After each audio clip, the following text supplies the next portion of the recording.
At 67 years old, after 4 decades working as a seamstress out of my house in Southside Atlanta, I never thought I'd hear my daughter-in-law Tasha celebrate my absence from my son Ethan's wedding, as if my presence were a curse she had finally dodged. That Saturday morning, I woke up before sunrise, just as I had done every day since my husband Curtis passed away 15 years ago. I carefully pressed my best navy blue dress, the one I had bought specifically for this occasion after saving up for 3 months. This was the wedding of Ethan, my only child, the boy I raised alone after Curtis died in a work accident when we were barely 35. I fixed my hair with care, put on my mother's pearl earrings, and checked the gift I had prepared for the 5th time. It was a complete set of hand-embroidered sheets that had taken me 2 months to finish, working every night after completing my daily sewing orders. The trouble started when I left my house, headed for the First Metropolitan Baptist Church downtown. The main water pipe on Clover Lane had burst overnight, completely flooding the main avenue. Firefighters had blocked off 3 city blocks, forcing all traffic onto back streets I had never navigated before. My neighbor Delia yelled from her window, "Grace, you can't get out this way. It's all shut down since 5 in the morning." I had to walk 15 blocks in my high heels until I found a taxi willing to take the long route around the city periphery. By the time I arrived at First Metropolitan, the ceremony was already over. I looked for the main entrance to the reception hall, which was marked by arches, but I got confused in the parking lot and ended up walking toward the back of the venue, where there was a small garden with benches for the bridesmaids to rest between photos. That's where I heard the unmistakable voice of Tasha, my daughter-in-law, talking to her friends Kendra and Candace. Thank goodness she missed the whole ceremony. You know how she is. Always with her sad stories, always talking about how hard it was raising Ethan alone, always reminding everyone she doesn't have money. It's better that she only showed up now. Kendra laughed and added, "Ugh, mothers-in-law are like that, always playing the victim. My mom says it's typical of those older ladies who have nothing else to do but stick their noses in their kids' lives." Candace finished the thought. Plus, can you imagine if she had shown up in that old outfit? You can tell she doesn't know how to dress for elegant occasions. It's better this way, right? No poor mother-in-law drama.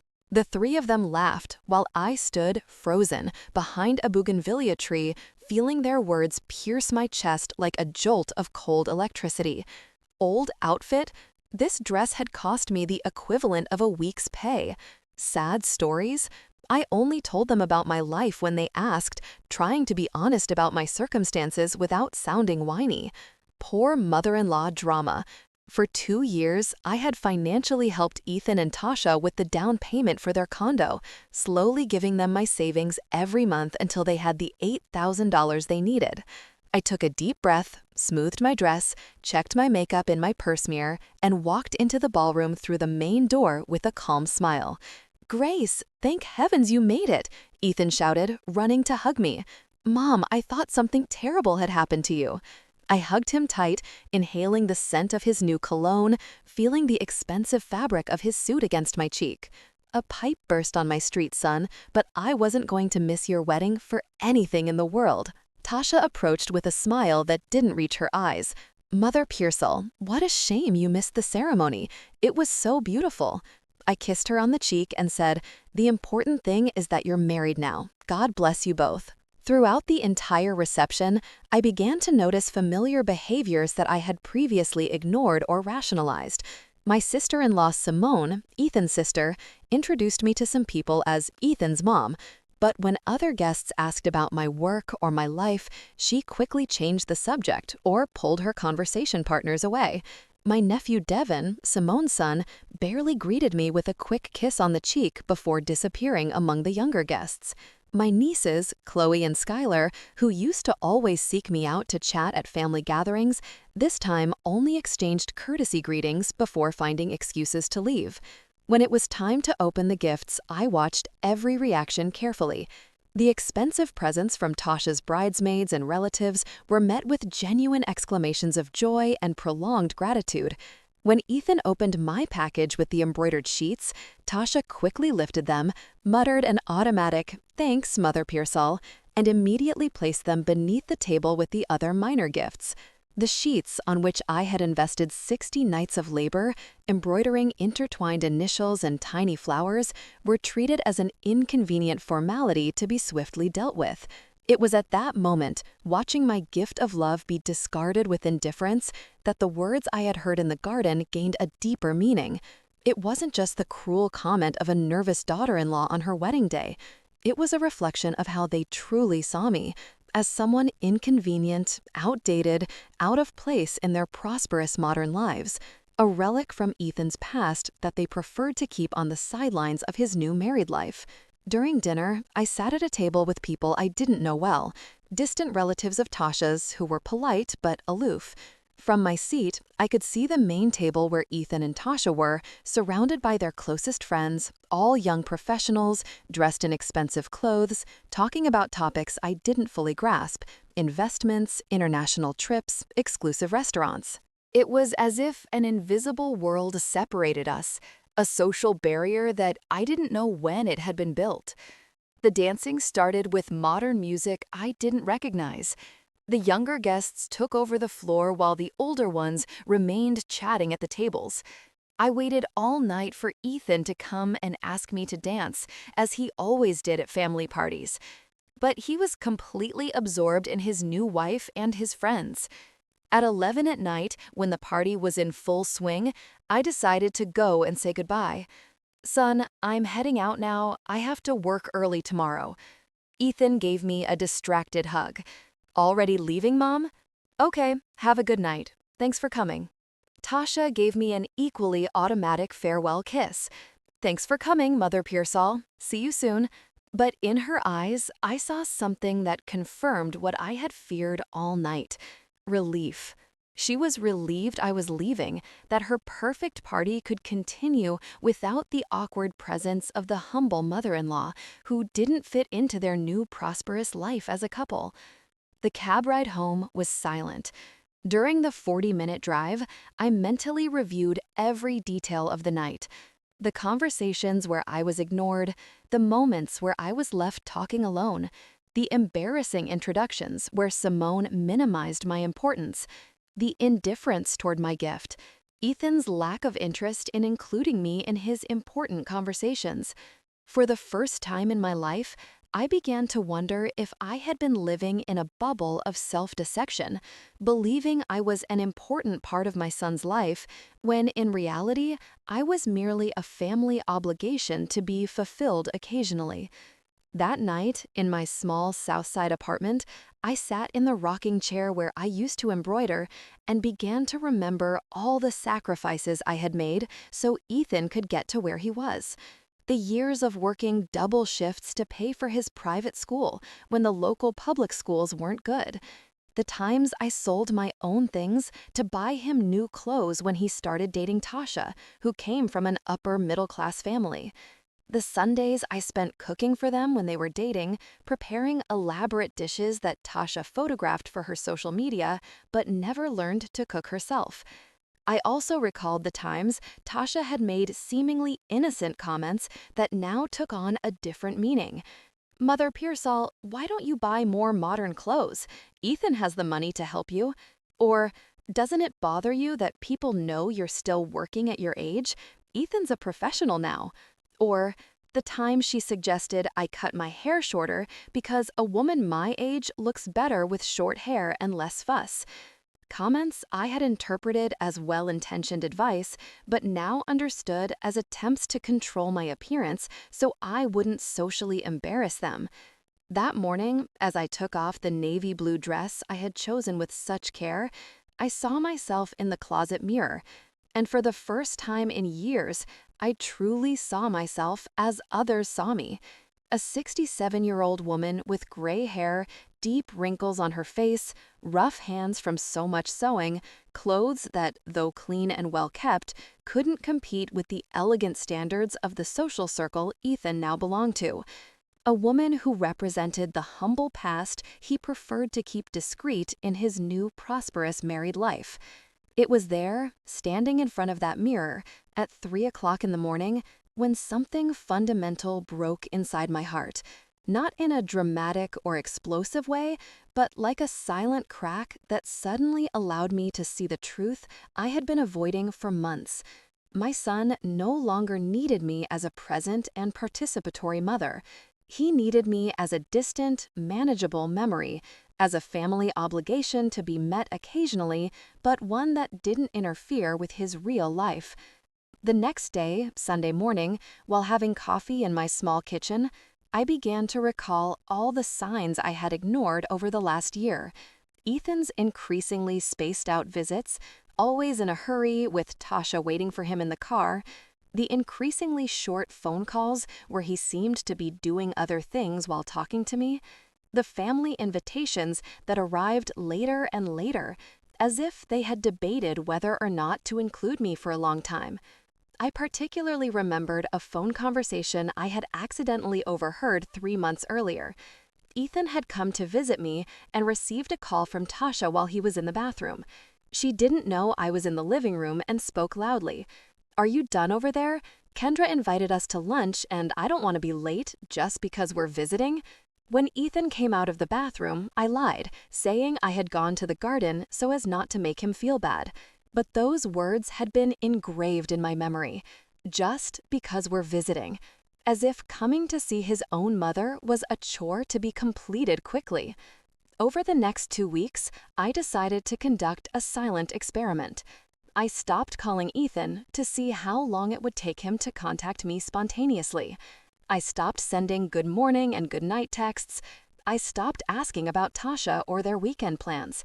I simply waited to see if my communicative absence would be noticed. The results were revealing and painful. Ethan took 8 days to call me, and when he did, it was to ask for a favor. He wanted me to embroider the initials on some new shirts he had bought for work. He didn't ask how I was.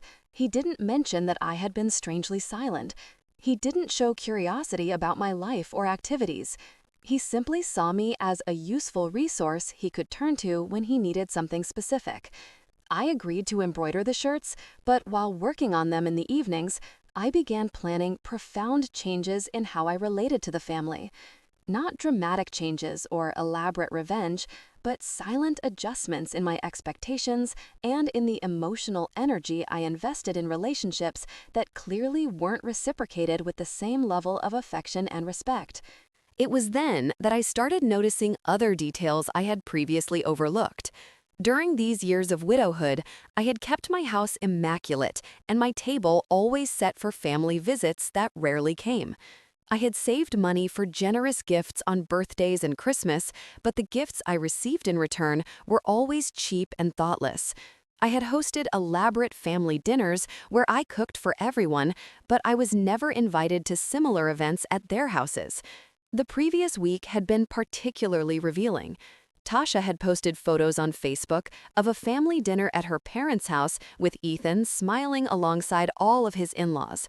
I had not been invited or even mentioned at the gathering. When I casually asked Ethan about the dinner, he said it had been something improvised, very intimate, and that Tasha had thought I wouldn't like the kind of food they prepared. Kind lies to justify a deliberate exclusion. 3 weeks after the wedding, while embroidering napkins no one had asked for, but which I did out of habit, the phone rang. It was Tasha. "Mother Pearsall, are you busy on Saturday? My mom wants to get to know you better, and we thought we'd have a small family lunch." Her tone was that of someone fulfilling an uncomfortable social obligation. "What are we cooking?" I asked, automatically assuming I would have to help with the preparation. "Oh no, don't worry. My mom has everything organized. Just come as a guest." On Saturday, I arrived at Tasha's parents' house in Buckhead with a dessert I had specially prepared, a rich coconut custard pie that had taken me all morning to perfect. The house was beautiful, much larger than mine, with a sprawling lawn and elegant furniture that evidenced a superior financial position. Tasha's parents, Brenda and Marcus, greeted me with correct but cold courtesy. Throughout the meal, the conversation revolved around topics I didn't know well: the the trips they had taken, the expensive restaurants they had eaten at, the investments they were considering. When I tried to participate by telling an anecdote from my work as a seamstress or my experience raising Ethan alone, I noticed that conversations abruptly stopped and were redirected toward other topics. It was as if my life experiences weren't interesting or relevant enough for that social environment. Tasha would translate my comments as if they needed explanation. My mother-in-law worked for many years sewing from home, or Grace went through very tough times when Ethan was little, always with a tone that sounded somewhere between compassionate and condescending. That afternoon, while I helped clear the dishes, even though they insisted it wasn't necessary, I overheard Brenda comment softly to Tasha in the kitchen. She's a very hardworking woman, but you can tell she comes from a very different background than ours. I hope Ethan finds a balance between maintaining the family relationship and not compromising his new social status. Tasha responded, "Yes, it's complicated, but Ethan understands he has different responsibilities now." I returned home that night with a painful but liberating clarity. It wasn't just my imagination or my exaggerated sensitivity. There was a subtle, consistent campaign to minimize my presence in Ethan's new life. It wasn't malicious or consciously cruel, but the natural evolution of a family that had ascended socially and now saw the humble mother as an obstacle to their complete integration into a higher social circle. During the following days, I began to look at my own house with different eyes. The family photos filling the walls, the letters Ethan had written me from college, thanking me for all my sacrifices, the memories of the happy times we had shared when he depended completely on me. All of that belonged to the past. The adult Ethan, married, professionally successful, no longer needed the mother who had struggled to give him those opportunities. It was as if I had fulfilled my function in his life, and now it was time to discreetly retire to the background, appearing only when strictly necessary, and always careful not to interfere with his new social image. The understanding of this reality didn't come with dramatic tears or cries of pain, but with a cold serenity that surprised even me. The definitive moment arrived exactly 1 month after the wedding. Ethan showed up at my house late on a Wednesday afternoon without Tasha, with a serious expression I hadn't seen since he was a teenager. "Mom, we need to talk," he said, sitting on the armchair where he used to do his high school homework. "Tasha and I have been discussing our future, the plans we have as a couple." I sat across from him with my hands folded in my lap, feeling I was about to hear something that would forever change the relationship we had built over his 32 years of life. "We want to have kids soon," he continued, "and we want to be completely sure we can offer them the best possible life. That means we have to be very careful with our finances, our social connections, the image we project as a family." "I understand," I said, even though I didn't understand exactly where the conversation was heading. "Tasha thinks it would be better if you were less frequent at our social gatherings. Not because we don't love you, but because you come from a very different world than ours, and sometimes that can create awkward situations." His words were careful, rehearsed, as if he had practiced this conversation many times before coming. "Awkward situations?" I asked, keeping my voice calm even though I felt like something was crumbling inside my chest. "Well, you know, your comments about money, about how hard it was raising me alone, about your job. It's not wrong that you talk about it, but sometimes it makes people uncomfortable or makes them think things we don't want them to think about our family." There was the naked truth I had been avoiding for months. My honesty about my life, my struggles, my financial limitations had become a source of shame for my son. The story of sacrifice and hard work that I considered my greatest pride was now an obstacle to the social image he wanted to project with his wife. "And what exactly are you proposing?" I asked, surprising myself with the calmness of my own voice. "That we see each other less often. That when we have important family gatherings, especially with people from work or Tasha's parents, it would be better if you didn't come. We can still have lunch together occasionally, just the two of us, but the social stuff, it would be better to keep that separate." I remained silent for several minutes, processing not just the words I had heard, but the complete reality they represented. My son, the boy I had carried in my arms on nights of fever when I didn't have money to take him to a private doctor, was asking me to become invisible in his social life so as not to compromise his new middle to upper class identity. "That's fine," I finally said, and I saw the instant relief on his face. "I understand perfectly what you're telling me." He got up to hug me, likely expecting this to be the end of a difficult but necessary conversation. But as I felt his arms around me, something deeper than sadness was settling in my heart. It was a cold clarity, a silent determination that he couldn't perceive. That night, after Ethan left with the clear conscience of having resolved the problem of his problematic mother, I sat down at my selling table and began making plans. Not plans for revenge or family drama, but plans to completely reorganize my priorities in my emotional life. For 32 years, I had lived primarily to be Ethan's mother. It was time to discover who Grace was when she wasn't defined solely by her maternal function. The 7 days that followed that conversation with Ethan were the most silent I had lived in my Southside house since I became a widow. For the first time in decades, I wasn't waiting for phone calls. I wasn't preparing extra food in case of visitors. I wasn't keeping the house immaculate for family visits. It was as if I had entered a parallel dimension where I could finally hear my own thoughts without the constant worry about the needs of others. During those days, I began to systematically review every corner of my house, not to clean, but to remember. Every object had a story. Every photograph held a moment I now saw with completely different eyes. In the living room cabinet, I found the letters Ethan wrote me from college, full of thanks and promises. "Mom, when I graduate, I'm going to buy you a bigger house. Thank you for all the sacrifices you've made for me. I'll never forget how hard you worked to pay for my degree." Every letter was a promise of a future where my effort would be recognized and rewarded. Now, reading them again, I realized that Ethan had technically kept his promises. He had offered me occasional financial help. He had verbally thanked me for my sacrifices. He had never publicly denied what I had done for him. But something more subtle had been lost along the way.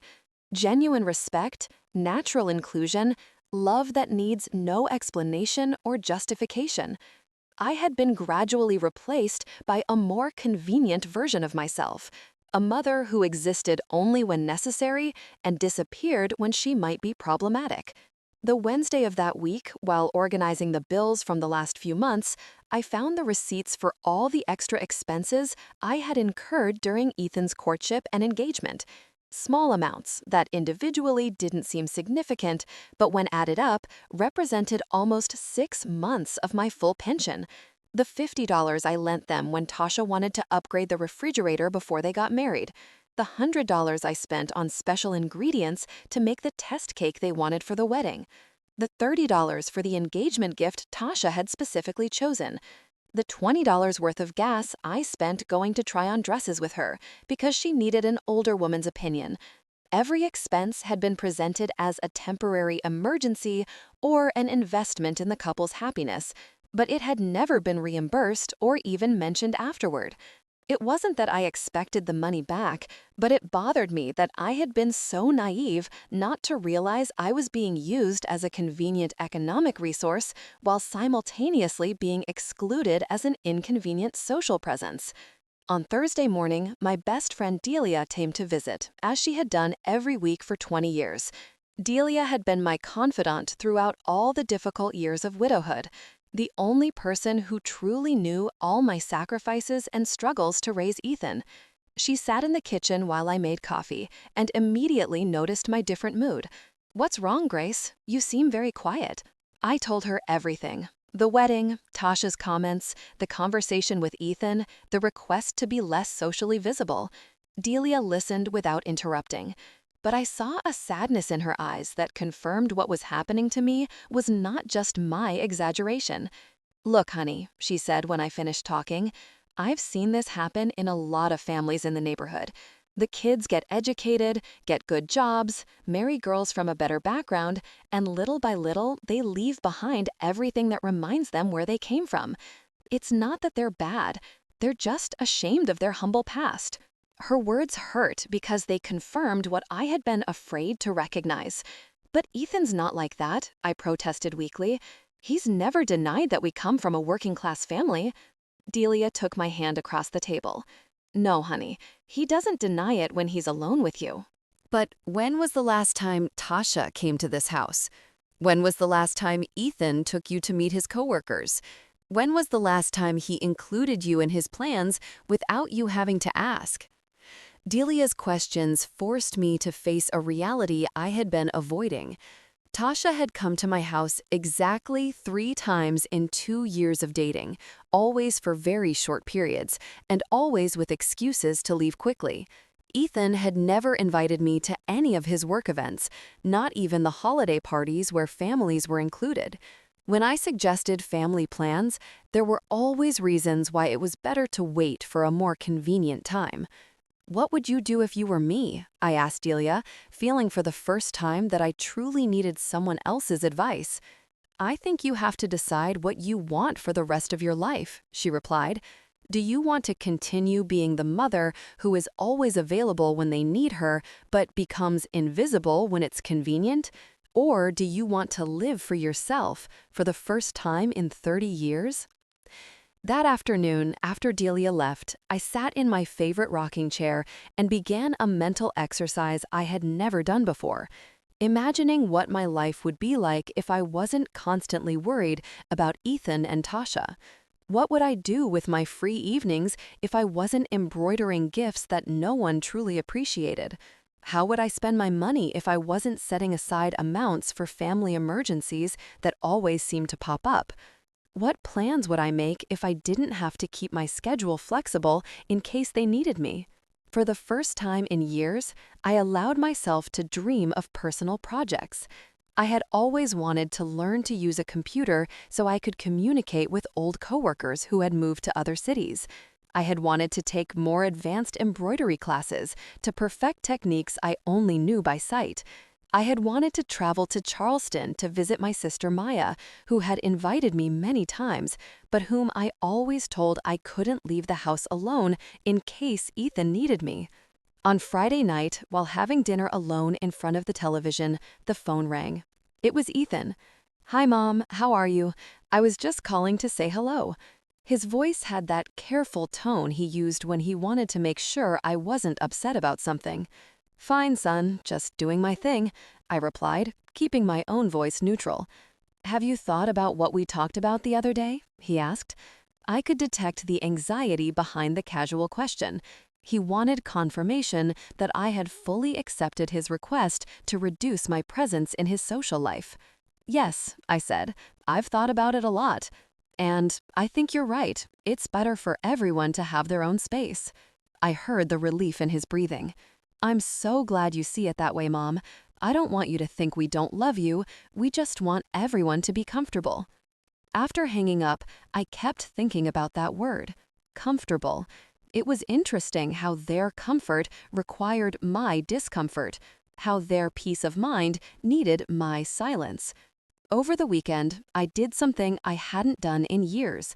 I didn't plan anything with Ethan in mind. I didn't cook his favorite food in case he decided to visit. I didn't clean the house extra in case he came with Tasha. I didn't dress up in case they invited me out. I simply lived my weekend as if I were completely independent, and the feeling was strangely liberating. On Sunday morning, I went to Mass alone at St. Thomas Parish, where I'd gone for 20 years, but where I had lately only showed up when Ethan and Tasha didn't have other plans for me.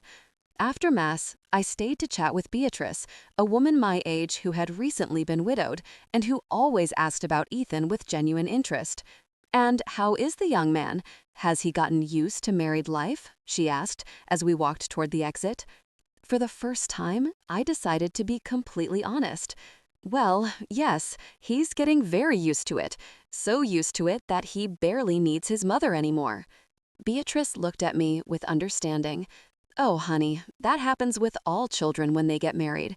You raise them thinking they'll be our companions forever, but the truth is, you're raising them to leave." Her words were like a flash of clarity. All these years, I had thought I was investing in a relationship that would grow stronger over time. But in reality, I had been preparing Ethan to become completely independent of me.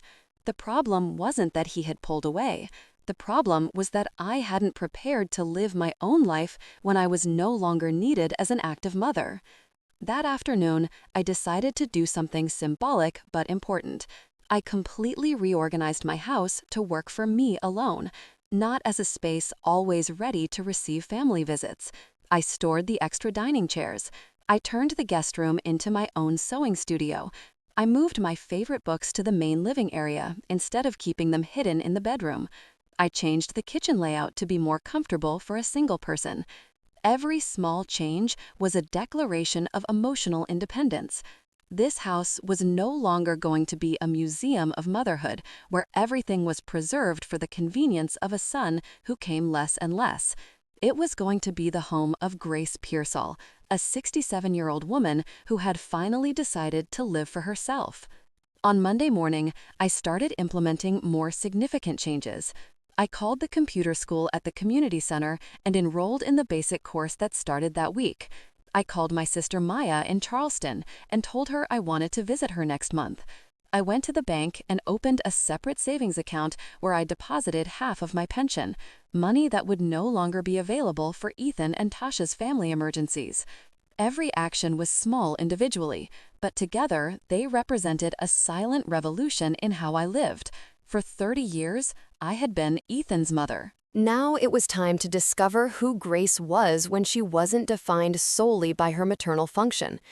On Tuesday afternoon, while practicing on my new computer, which I had bought that very morning with money from my personal savings, I received a call from Tasha. "Mother Pearsall, how are you?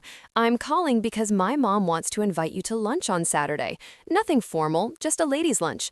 It was the first time Tasha had called me directly in weeks, and I could detect something artificial in her overly friendly tone.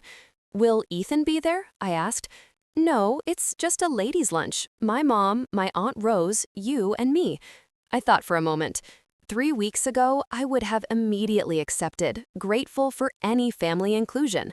But now I had the perspective to recognize that this was probably an attempt to fulfill the social obligation of including the mother-in-law occasionally, while maintaining control over when and how that inclusion happened. "Tasha, thank you very much for the invitation, but I already have plans for Saturday," I said, surprising myself with the ease of my refusal. "Oh, well, don't worry. We'll do it another time," she replied, and I could hear the surprise in her voice. She had clearly expected me to automatically accept any crumb of family attention offered. After hanging up, I realized I really did have plans for Saturday. My first advanced computer class, and a visit to the San Juan market to buy materials for my personal embroidery projects. Plans I had made thinking only of my own enjoyment, without considering whether they interfered with Ethan and Tasha's needs or wishes. On Wednesday, I received an unexpected call from my sister-in-law, Simone, the one who had been especially cold to me at the wedding. "Grace, how are you? I'm calling because my son Devin is having his first communion next month, and we wanted to invite you." Another invitation that arrived weeks in advance, probably after much family debate about whether or not to include me. "Simone, thank you very much for thinking of me," I replied. "Can I confirm next week? I'm organizing my calendar and want to be sure I can attend properly." It was a diplomatic answer that gave me time to decide if I truly wanted to participate in family events where my presence was merely tolerated rather than desired. On Thursday night, while having a quiet dinner in my reorganized kitchen, I realized something fundamental. For the first time in decades, I didn't feel anxious waiting for phone calls. I wasn't watching the phone hoping Ethan would need me for something. I wasn't mentally preparing excuses in case I had to cancel my own plans to attend to a family emergency. This new emotional independence hadn't arrived with dramatic pain, but with a gradual serenity that surprised me. It was as if I had been carrying an invisible weight for years and had finally given myself permission to put it down. The love for Ethan remained intact, but it was no longer mixed with the constant anxiety of proving I deserved his attention and respect. On Friday morning, while having breakfast and reading a book I had bought simply because I liked the cover, another luxury I hadn't allowed myself in years, the phone rang. It was Ethan. "Mom, Tasha told me you can't go to lunch on Saturday. Is everything okay? Are you feeling sick?" "No, son, I'm perfectly fine," I replied. "I just have other commitments." "What commitments?" he asked, and I could detect the genuine surprise in his voice. Evidently, it hadn't occurred to him that I could have a social life independent of my availability for family events. "I'm taking computer classes, and I have things to do for the house," I explained, keeping my tone casual. "Oh," was all he replied, as if he were processing the information that his mother had priorities that didn't revolve around him. After hanging up, I kept thinking about that conversation. For years, any family invitation had automatically been my highest priority, regardless of what other plans I might have. Ethan had grown up expecting that unconditional availability as something natural. Now, encountering boundaries for the first time, he didn't know how to interpret the situation. That afternoon, while organizing my new embroidery materials in my personal studio, I received a text message. "Mother Pearsall, I hope you're not upset about something. If there's a problem, we can talk." It was interesting how my simple refusal to be immediately available had been interpreted as a sign of conflict. For years, my compliance had been so predictable that any different behavior was seen as problematic. I replied with a calm message. "I'm not upset, Tasha. I'm just organizing my time differently. Thank you very much for the invitation." It was a response that made it clear there was no drama, but also offered no extensive explanations or apologies for having my own priorities. Saturday was the first day in years that I dedicated completely to my own interests. In the morning, I went to my computer class where I met other women my age who were also learning technology after years of dedicating themselves exclusively to their families. In the afternoon, I went to the market and bought colored threads I had never used, special fabrics I had admired, but never allowed myself to buy for personal projects. That night, while having dinner in my quiet kitchen, I realized I had spent an entire day without thinking about Ethan and Tasha, except occasionally. It was the first time in decades that my mind was occupied with my own projects, my own learning, my own satisfactions. The feeling was strange, but deeply reassuring. On Sunday morning, while watering the plants in my small garden, my neighbor Delia approached the fence separating our houses. "Say, honey, doesn't Ethan come on Sundays anymore? I haven't seen him around here for weeks." It was an innocent question, but one that made me reflect on how my internal changes were starting to become visible externally. "Well, he's married now, right? Everyone has their own life," I replied, surprised by the naturalness of my answer. 3 months ago, I would have explained in detail the reasons why Ethan was coming less, probably justifying his absence and minimizing any impression that there were family problems. Delia nodded with understanding. "That's life, honey. The children grow up and you have to learn to live for yourself again." "And how are you doing? How are you organizing yourself?" It was the first time someone had specifically asked about my well-being, independent of my family situation. "Very well," I said, and realized it was completely true. I'm learning new things, doing projects I had put off. I'm really enjoying having time for myself. Delia smiled. "I'm so glad to hear that. You seem very peaceful lately." That afternoon, while working on a complex embroidery piece I was doing just because I liked the design, not because it was a gift for someone, I reflected on the profound changes that had occurred within me over those 2 weeks. The initial pain of recognizing my new position in Ethan's life had transformed into something more constructive.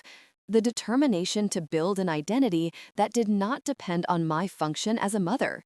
For the first time in 30 years, Grace Pearsall was living for Grace Pearsall, and contrary to what I had feared, the world had not collapsed. Ethan and Tasha were perfectly fine without my constant attention. The house was still functioning without being constantly ready for unexpected family visits. My life had rhythm and purpose without being centered on the needs of others. It was as if I had been holding my breath for decades and had finally given myself permission to exhale completely. The air entering my lungs was different, cleaner, fresher, completely mine. The real transformation began exactly 3 weeks after my conversation with Ethan on a Monday morning when I decided to do something I had never done in my 67 years of life. Write a list of everything I wanted to achieve, thinking only of my own happiness, without considering how it would affect Ethan, Tasha, or anyone else in my family. I sat at my sewing table, now converted into a personal desk with a new notebook I had bought specifically for this purpose, and began to write, without censoring myself. I want to learn to use the computer well to communicate with people my age who have similar interests. I want to travel to Charleston to see Maya and stay as long as I want without asking if anyone needs me at home. I want to take advanced embroidery classes at the Community Art Center. I want to buy new clothes that I like, not what is appropriate for a woman my age. I want to go to the movies alone without feeling I have to justify why I'm not accompanied. Every line I wrote was a small declaration of independence. For the first time in decades, I was formulating desires that had nothing to do with being useful to others, but with discovering who I was when I wasn't defined by my family roles. That same afternoon, I began implementing my list systematically and silently. I called the Buckhead Art Center and enrolled in the artistic embroidery workshop that started on Thursday. I didn't mention this decision to anyone. I simply made it as any other independent adult would make a personal decision.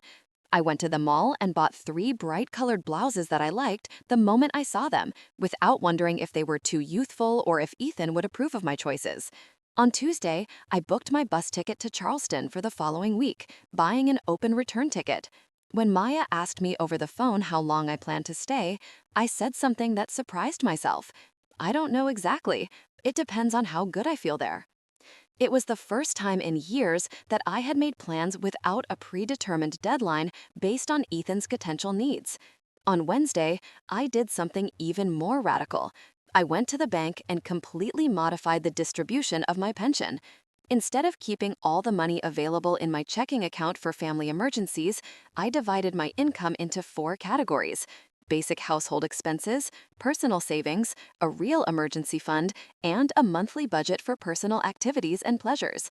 For the first time in my adult life, a significant portion of my money was destined exclusively for my personal enjoyment. These seemingly small changes represented a silent revolution in how I lived. For 30 years, I had operated as if my life were a shared resource, where my decisions, my time, and my money were always subject to Ethan's needs. Now, I was reclaiming my complete autonomy, not aggressively or dramatically, but with the quiet determination of someone who had finally understood her own worth. On Thursday, in my first embroidery class, I met a group of women who would change my perspective on what it meant to be an independent older woman. There was Ophelia, 72 years old, who had started painting professionally after being widowed at 65. Gloria, 69, who had learned to drive and now traveled alone all over the country. Alicia, 71, who had gone back to school and had just finished her GED. All of them had lived decades completely dedicated to their families and were now discovering talents and passions they had never had time to explore. The secret, Ophelia told me, while we practiced a new shading technique, is to stop asking for permission to live your own life. Our kids aren't children who need us to survive anymore, but we're still alive and we have the right to do things that make us happy. Her words resonated within me because they expressed exactly what I had been feeling but hadn't known how to articulate so clearly. Gloria added, I spent 40 years waiting for my kids to invite me to their plans, for my husband to include me in his decisions, for my family to give me a place in their lives. Until one day, I realized I also have the right to make my own plans and invite whomever I want. Alicia completed the thought. The problem is that we teach our children that mom is always going to be available, always going to say yes, always going to put their needs before her own. And then we're surprised when they treat us exactly the way we taught them.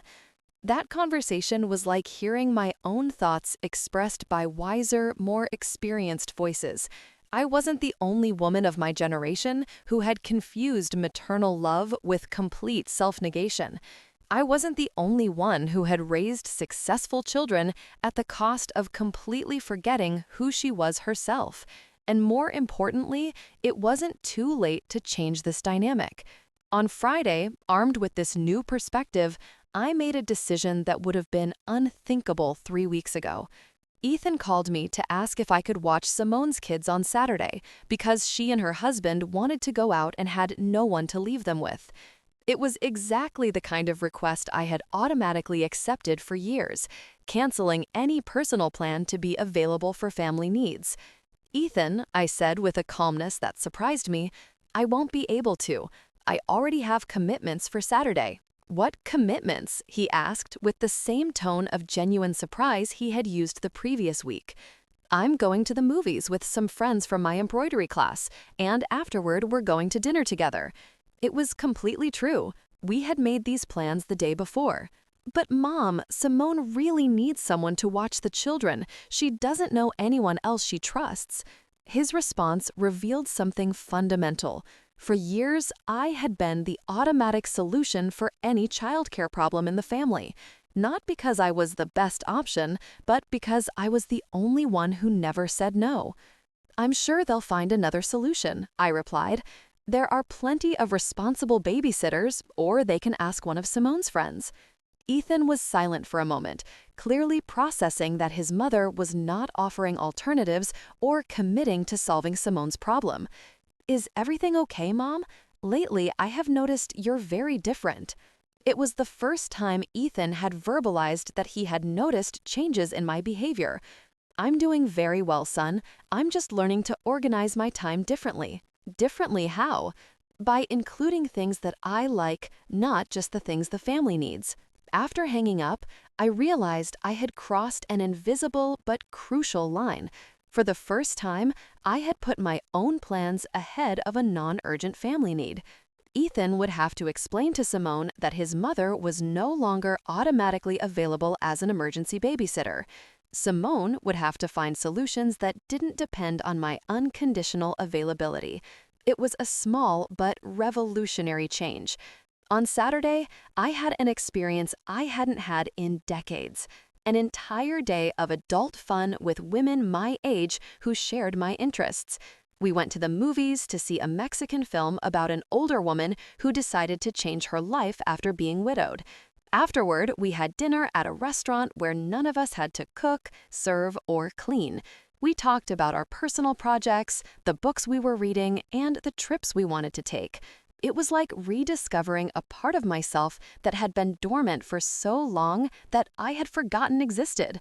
Grace, the woman, not just Grace, the mother of Ethan. Throughout the night, I didn't receive a single phone call asking where I was or when I would be back. Ethan and Tasha had sorted out their weekend without needing to include or consult me, exactly as it should be between independent adults. On Sunday morning, while having a quiet breakfast and reading a book Gloria had lent me about women who had reinvented their lives after 60, the phone rang. It was Tasha, and her voice had a note of thinly veiled irritation. Mother Pearsall, Simone told us you couldn't watch the children yesterday. I hope it wasn't because of some discomfort. No, Tasha, it wasn't because of any discomfort. I simply had other plans, I replied, keeping my tone polite but firm. Oh, well, Simone was left with no options and had to cancel her outing with her husband. We thought maybe it was a misunderstanding. It was fascinating how my simple refusal was being interpreted as a problem that needed explanation or correction. There was no misunderstanding, I told her. I also have a social life and personal plans. Simone had several days to organize a sitter if she really needed to go out. Tasha fell silent for a moment, clearly not expecting me to defend my decisions so directly. Well, I just wanted to make sure everything was okay, she finally said. Everything is perfectly fine, Tasha. Thank you for asking. After hanging up, I realized I had set an important precedent. My personal decisions did not require extensive justifications or apologies to the family. That afternoon, while packing for my trip to Charleston, which would begin the next day, I reflected on the profound changes that had occurred within me over those 3 weeks. There had been no dramatic confrontations or emotional discussions about my hurt feelings. I had simply started acting like the independent person I had always had the right to be, but had forgotten how to be. Early on Monday, while waiting for the bus at the station, I received a text message from Ethan. "Mom, Tasha told me you're going on a trip. Why didn't you let us know sooner? When are you coming back?" It was interesting how a week-long personal trip was being treated as if it were a decision that required prior family approval. I replied from the bus, "Son, I'm a 67-year-old adult. I don't need to ask permission to visit my sister." I'll be back when my visit is over. Love you both. It was a message that established clear yet loving boundaries. I could love my family without being obligated to report every movement of my personal life. During the 4-hour trip to Charleston, I dedicated myself to watching the scenery and reflecting on the woman I had been 3 weeks ago versus the woman I was now. The main difference wasn't that I had stopped loving Ethan, but that I had stopped using his approval as the sole measure of my self-worth. His happiness was still important to me, but it was no longer more important than my own happiness. Maya greeted me at her Charleston home with a genuine joy I hadn't experienced in years. "Sister, I'm so glad you finally decided to come. You look different, more relaxed or something." Her observation confirmed that the internal changes were being reflected externally in ways I hadn't fully noticed myself. During my first night in Charleston, while having dinner on her porch and chatting about our deceased siblings, our memories of youth, and our plans for the years we had left to live, I realized something fundamental. It had been years since I had a conversation where Ethan or his needs weren't mentioned. For the first time in decades, I was simply Grace, talking with her sister about topics that interested both of us as independent adult women. "You know what?" Maya said after I told her about my embroidery classes and new friends. "I always thought you were too dedicated to Ethan. It's not wrong to be a good mother, but you completely forgot to be Grace." Her words were direct, but spoken with kindness, as only a sister can speak uncomfortable truths. "You're right," I admitted, "but it's never too late to remember who you are, is it?" Maya smiled. "Not at all. In fact, I think your 60s and 70s can be a woman's best years if she finally gives herself permission to live for herself." That night, in the guest room of Maya's house, I went to bed with a sense of peace I hadn't experienced in years. For the first time in decades, I wasn't worried about whether Ethan needed me for something, whether I had left everything organized at home, or whether my absence was causing family inconvenience. I was simply enjoying being in a new place with my dear sister, living an experience I had chosen solely because it made me happy. The next 5 days in Charleston were a continuous revelation. Maya took me to see the Sweetgrass Basket workshops, where artists our age had started their careers after 60. We visited colonial churches, where I stopped to admire antique needlework without rushing and without having to watch the clock. We went to the artisan market, where I bought materials for personal projects without wondering if the expense was justifiable. But the most important thing was that during those days, I rediscovered aspects of my personality that had been dormant for decades.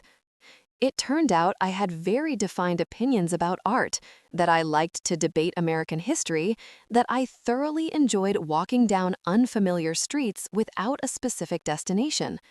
It was like reconnecting with a version of myself that had existed before my entire identity was defined in terms of my maternal role. On Wednesday of my stay in Charleston, I received a call from Ethan that revealed the extent to which my changes were affecting the established family dynamic. "Mom, when exactly are you coming back? Tasha wants to organize a family dinner for the weekend, and we need to know if you'll be available." "Ethan," I said while admiring the harbor from Maya's porch, "I don't know exactly when I'll be back. I'm very comfortable here with my sister." "What do you mean you don't know? Didn't you buy a return ticket?" I bought an open ticket so I could come back whenever I feel like it. The silence on the other end of the line indicated that Ethan was processing something completely new. A mother who didn't have fixed plans based on family needs, but was living spontaneously according to her own desires. But Mom, Tasha already started planning the dinner. She's inviting her parents, and she wanted you to be there. It was fascinating how the dinner was being presented as a favor they were doing for me, when in reality, they needed my presence to complete their image of a harmonious family. Tell Tasha to organize her dinner without counting on me, I replied, with a calmness that surprised me. If I'm back by that day and don't have other plans, I'll gladly join you, but she shouldn't base her plans on my availability because I don't have a fixed return date. After hanging up, Maya looked at me with a proud smile. That's my sister. It was about time you taught them that you have a life of your own too. Her words confirmed that I was on the right path toward healthy emotional independence.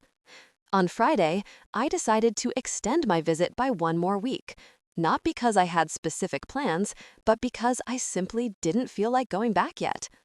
I called Ethan to inform him of my decision. Son, I'm going to stay in Charleston for another week.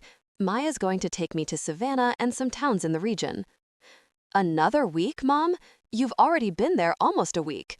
His tone revealed a mix of surprise and something that sounded like impatience. Yes, and I'm going to stay another week because I'm really enjoying this experience. My house will still be there when I get back, Ethan, and so will my things. It was the first time in my adult life that I was making decisions based solely on what I felt like doing without considering how it would affect others or if it was what was expected of me. The feeling was terrifying and liberating at the same time, like learning to walk again after years of using emotional crutches. That night, while Maya and I planned our excursion to Savannah, I received a message from Tasha that revealed the true level of my transformation. Mother Pearsall, we understand you want to enjoy your trip, but Ethan is worried because you've never been away from home for so long. We just want to make sure you're okay, I replied. Tasha, I'm perfectly fine. I'm on vacation with my sister, something I should have done years ago. Ethan doesn't need to worry about an adult woman who is visiting her family in another state. It was a message that clearly established that my well-being did not require constant family supervision.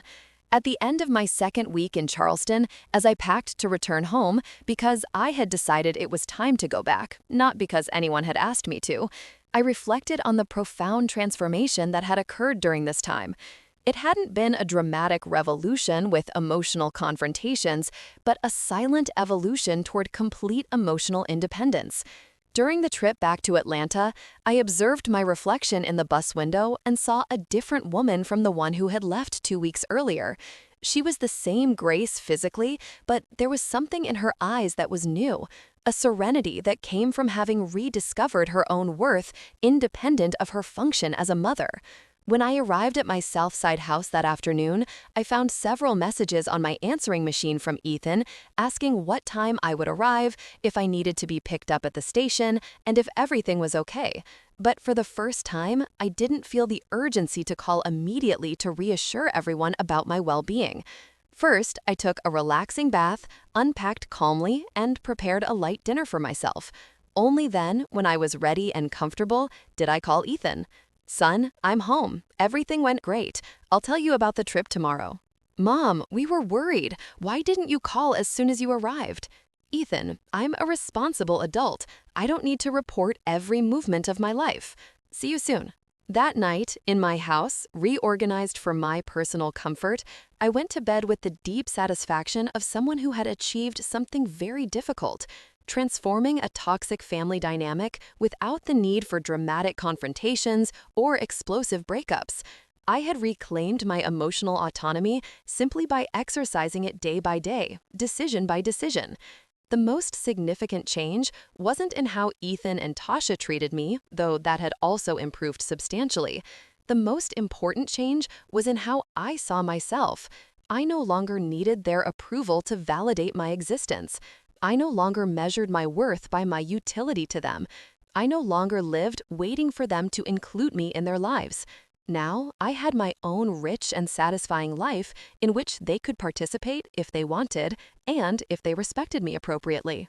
2 months after that transformative conversation, while working on a complex embroidery piece in my personal studio, the phone rang. It was Ethan. Mom, do you have plans for Sunday? Tasha and I want to do something special with you. What kind of something special? I asked, genuinely curious. We want to take you to visit an artist's studio that was recommended to us. We thought you'd like to see how he works because he specializes in traditional African American textile work. It was an invitation based on my personal interests, not their family needs. I love the idea, I said. What time will you pick me up? Does 10 in the morning sound good? Perfect. I'll be waiting for you there. It was a simple but revolutionary conversation, an invitation that included me because they specifically wanted my company, not because they needed something from me.